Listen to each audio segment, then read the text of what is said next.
नमस्कार साथियों, मैं सुनहरी आपका अपने चैनल रिजल्ट ग्रुप पर आप सभी का हार्दिक अभिनंदन करता हूं। तो मेरे साथी, आज है 28 सितंबर और ये दिन हमारे सबके लिए बहुत खास है।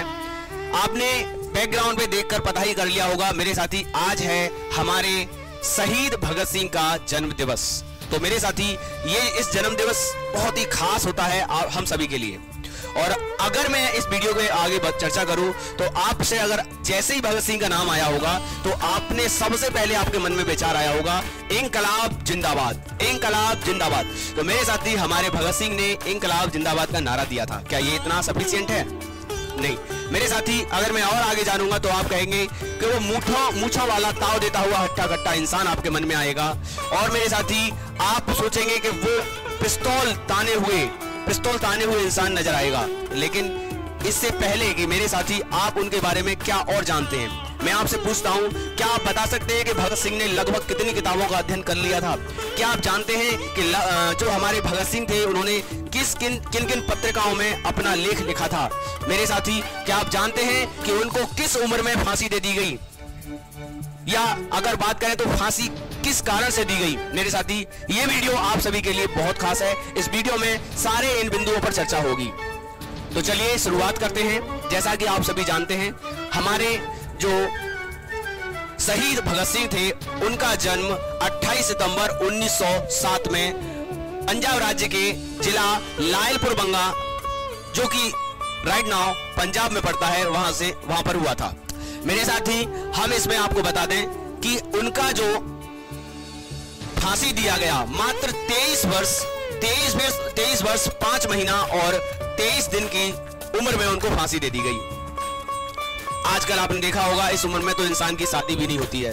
साथियों, हमारे भगत सिंह को 23 मार्च 1931 को फांसी दे दी गई। फांसी देने का कारण आप सभी को पता होना चाहिए। लाहौर षड्यंत्र और असेंबली में बम फेंकने के कारण इनको फांसी दी गई। फांसी जब दी गई तो मेरे साथी, इनके साथ 2 साथी और थे, जिनमें पहला राजगुरु, दूसरे सुखदेव और तीसरे भगत सिंह। जब इनको फांसी दी गई तो इन्हें बिल्कुल भी डर नहीं था, क्योंकि ये बात इनके जुमा पर एक देशभक्ति थी। और मेरे साथी, आपको ये बता दें, इन्होंने जब इनको दी गई तो इन्होंने मात्र उस फांसी के फंदे को चूमकर अपने गले लगा लिया। फांसी मेरे साथियों 24 मार्च 1931 को दी जानी थी, लेकिन एक दिन पहले उनको फांसी दे दी गई। फांसी देने से पहले मेरे साथी, जब इनको जेल में लाया गया उससे पहले लगभग ये 250 किताबें पहले ही पढ़ चुके थे। जेल के अंदर रहते हुए भी इन्होंने लगभग 300 किताबों का अध्ययन किया था। मेरे साथी, इनको उनके लेख से भी, ये इतना सुंदर लेख लिखते थे कि इनके लेख से भी इनको जाना जाता था। मेरे साथी, अगर हम बात करें आगे, तो ये जो लेख इनके बहुत सारी उस समय की मैगजीन पत्रिकाएं होती थी, जिनका नाम मैं आपको बता देता हूं। अंजनी, वीर अर्जुन और प्रताप जैसी मैगजीन्स में इनका लेख, आर्टिकल दिया गया था। मेरे साथी, इनका नारा तो बहुत प्रचलित आपने भी सुना होगा, इंकलाब जिंदाबाद।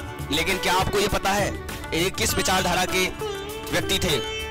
उन्होंने अपने एक लेख में लिखा है कि केवल बम और पिस्तौल से क्रांति नहीं लाई जा सकती, क्रांति तलवार की, विचार की शान पर लाई जा सकती है। मेरे साथी, इन्होंने जेल में रहते हुए भी कुछ कृतियां लिखी थी, जैसे मैं नास्तिक हूं, दूसरा जेल नोटबुक और तीसरा सरदार भगत सिंह।